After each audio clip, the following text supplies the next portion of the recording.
music and memory connect in a way the brain won't deflect. It's Rhyme and Reason 388. There's a rhyme and reason for your life. There's a rhyme and reason why. Hey there, Tony here, coming at you with some music therapy, sort of, in a way, talking about the music-memory connection and how music plays a big role in some of that kind of thing. I'm just going to jump right into it because my friend Brian and I were talking about how starting to sing in front of a group of people, and you can sometimes realize you don't remember the first words when you get started.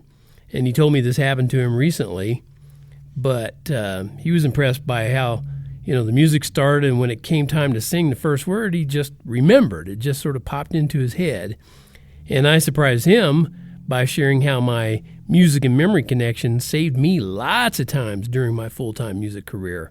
I can't tell you how many times I started songs when I was playing somewhere, and as the intro is playing, I'm like, oh, I don't know what the first word is. Then the music keeps playing, and sometimes it felt like nanoseconds before I had to sing the first word.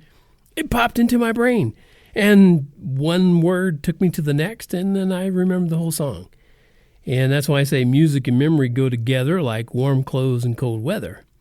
Some people might prefer another analogy, like peanut butter and jelly, or bread and butter, or bacon and eggs.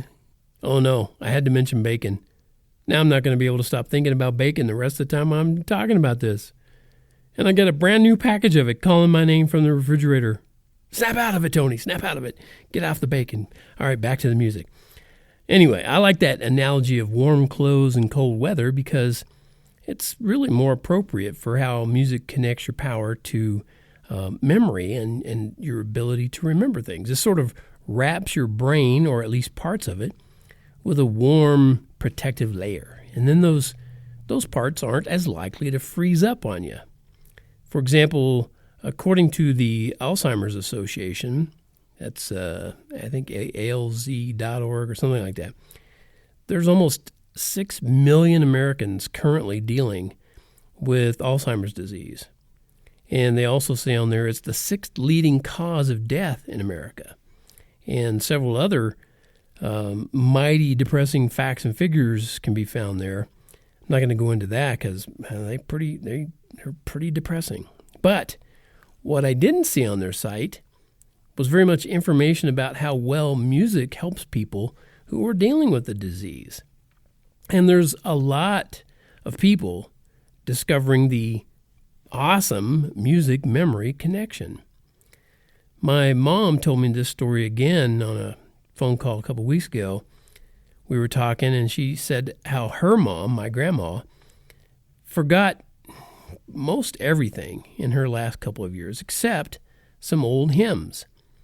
Grandma stayed in a facility where music could be played, and she shared a room with another lady, and sometimes other people would come in and kind of start singing, either with her or some others would come in and sing with her roommate. Or sometimes some came in and sang with both. Anyway, when they sang the old hymns, Grandma could remember all the words and sing along. And she was not a church-going. Let's just say she was not a church-going woman. She wasn't that kind. She was a little hard-nosed, as a matter of fact.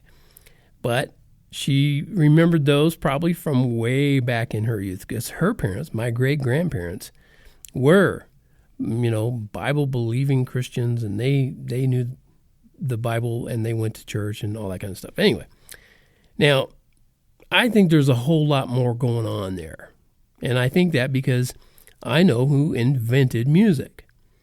But the point is, music keeps at least some neural pathways open.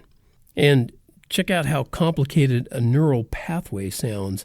According to an article on Wikipedia, they describe it like this. A neural pathway is the connection formed by axons that project from neurons to make synapses into neurons in another location to enable a signal to be sent from one region of the nervous system to another.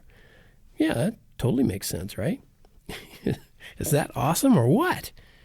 And the rest of the article shows how it's even more complex than that. And it's an amazing design in our nervous system. But here's what it all boils down to. Music is powerful information. It's powerful information and emotion-based medicine. It's provided by the designer of human beings, and it's best to never forget that. Music and memory, they simply have to be connected, directed, sublime. And I believe they will work well together till the end of the last day of time. And see if the rest of these words pop into your head. I'll leave you with this thought. See if you can think about what comes after this part. Jesus loves me, this I know, for the Bible tells me so. Little ones to him belong. They are weak, but he is strong. What comes next?